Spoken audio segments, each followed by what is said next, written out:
Wow. Crazy. My gosh. The waves breaking are insane right now. I mean, they're super powerful. I'm shooting these handheld. It's just too difficult with a tripod with the way the waves just keep moving. I'm gonna bump my ISO a little bit, go down to f6.3, and just have my shutter speed pretty damn high. I'm gonna try and shoot these at 400 millimeters, and I wanna make sure they're tack sharp and in focus, so I'm doing about 1/800th of a second for these. All right, one's breaking. Let's see if this one's big.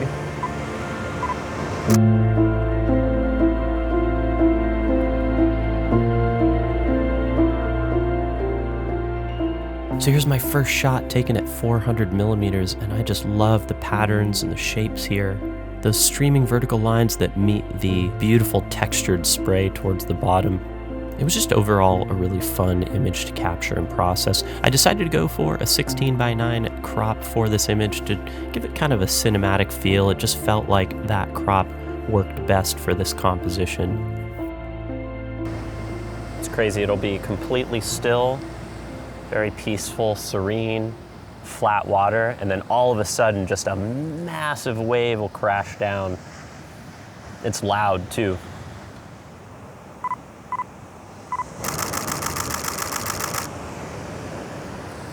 Takes a while, but eventually you get the timing down, you get the focus right, and you just kind of follow the wave in. You know, you see the wave starting to crash, follow it in, and then just rapid fire. Which, you know, in a lot of cases in photography, I would tell people not to rapid fire their lens. I would say, pick and choose your shots wisely, but you know, when it comes to things that are in quick motion and you want to get a variation of that motion, it's better to just rapid fire and then pick your favorites later on in Lightroom or in Adobe Camera Raw. Oh, we got a big one. We got a big one.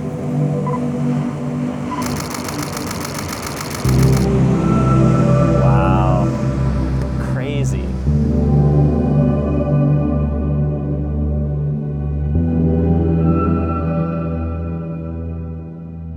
One of the things I love so much about shooting seascapes, waves, and the coast, each wave is unique and different, and it offers different shapes, different textures, different patterns. And that was definitely the case here. I was just having so much fun clicking the shutter and creating different looks to the images.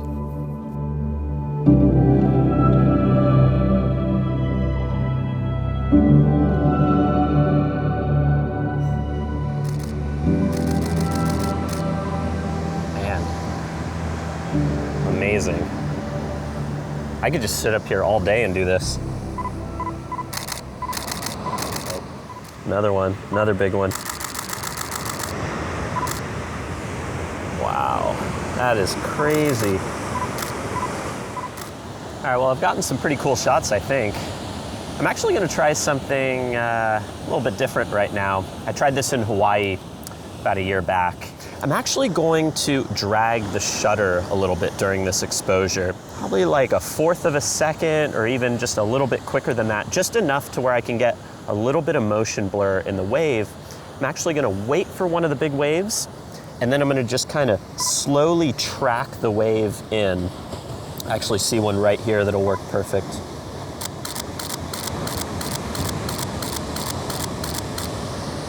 And it takes a lot of practice to get it. Sometimes it can create really cool motion. Oh, here's one right now. Nah, I messed that one up. Oh, here we go.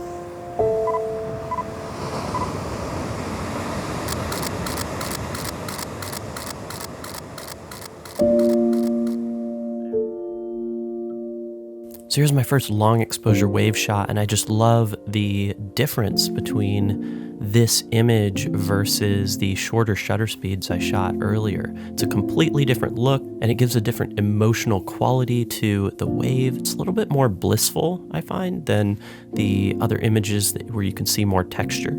I did like the shape here, but I was realizing the thing that I find the most interesting about this image is where the wave is breaking towards the bottom. So in my next shots, I decided to focus on that a little bit more.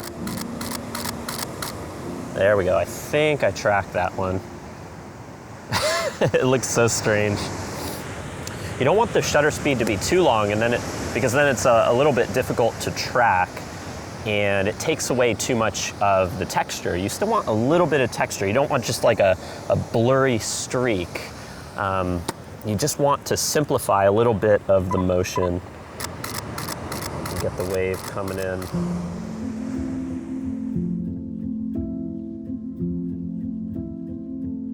I love how that slight long exposure just creates such a surreal look to the movement of the wave breaking here.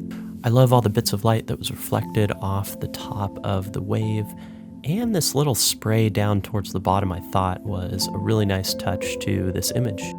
After shooting this one, I shot one more, and I think it might be my favorite of the bunch.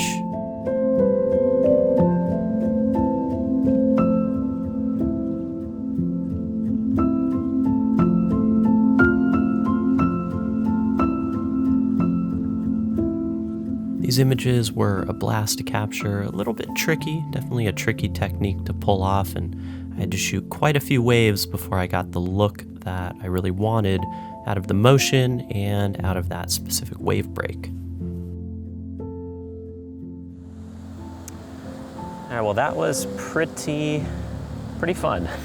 I'm gonna head down to the beach, see if we can get any perspectives down there. Honestly, though, I'm pretty happy. I think I'm gonna be pretty happy with some of these wave shots. I didn't anticipate shooting these when I got over here. I almost didn't bring the 100 to 400 with me. I was almost like, I'm just gonna bring my wide angle lenses and, you know, play around on the shore, but nice spontaneous surprise.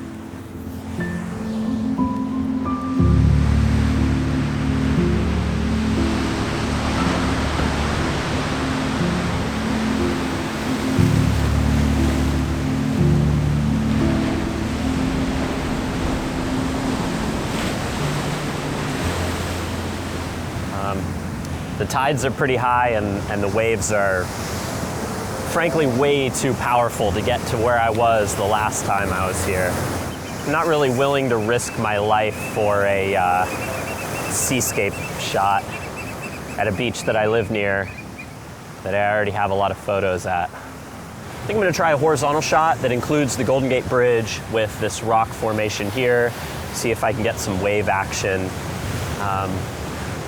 Usually I tell people for seascape photography, get in the water, you know, get your feet wet. This ain't it. So I found a little spot to perch on top of. It's working pretty well, actually. I can get a nice elevated view of the waves and feel a little bit more comfortable. All right, let's try this panorama. Doing 1 second exposures right now. So the reason I decided to try a panorama for this scene was I wanted to go a little bit wider than what my 16 to 35 could produce.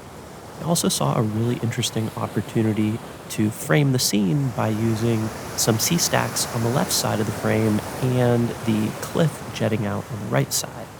So I started out from left to right, taking this first photograph. Then I shifted the ball head a little bit to the right to capture this middle image. And then once more shifting the camera a little bit to the right to capture that cliff coming down on the right side.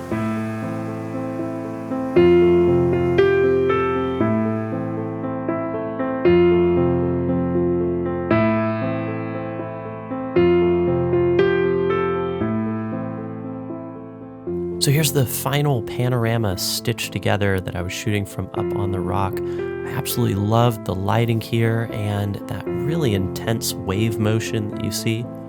The perspective was cool, but I also tried just getting a wide angle shot of the bridge without the panoramic look, and here's what I shot.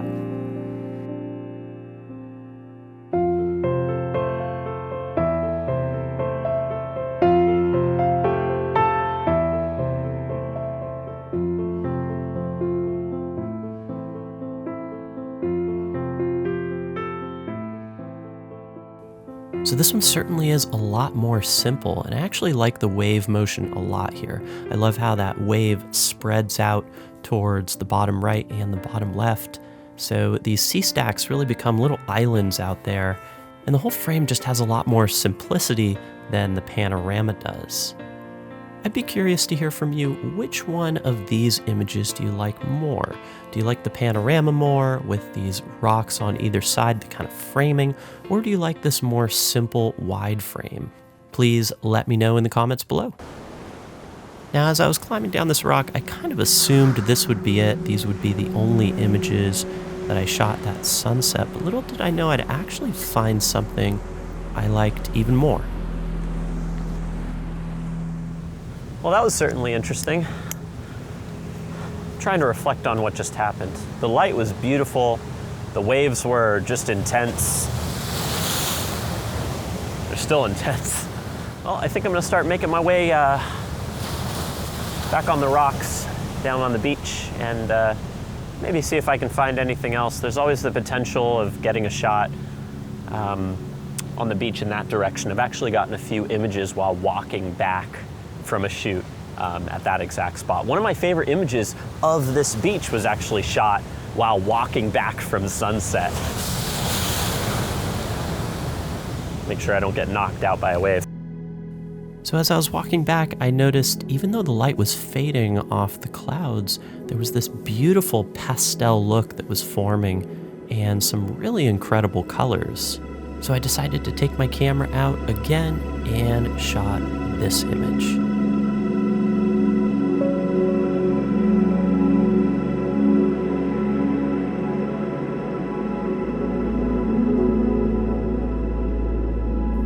I went with a long exposure here to really give this nice blissful look to the scene. I really wanted that minimalism, just this little sea stack with those pastel colors up above and the nice contrast between the warmer tones in the sky and those blues in the water and the blues in the top of the sky as well. This is such a fun contrast to have this very, very simple, very blissful scene to go with that dramatic wave action I had shot earlier. It was just so interesting to capture all these different moods in the matter of one evening.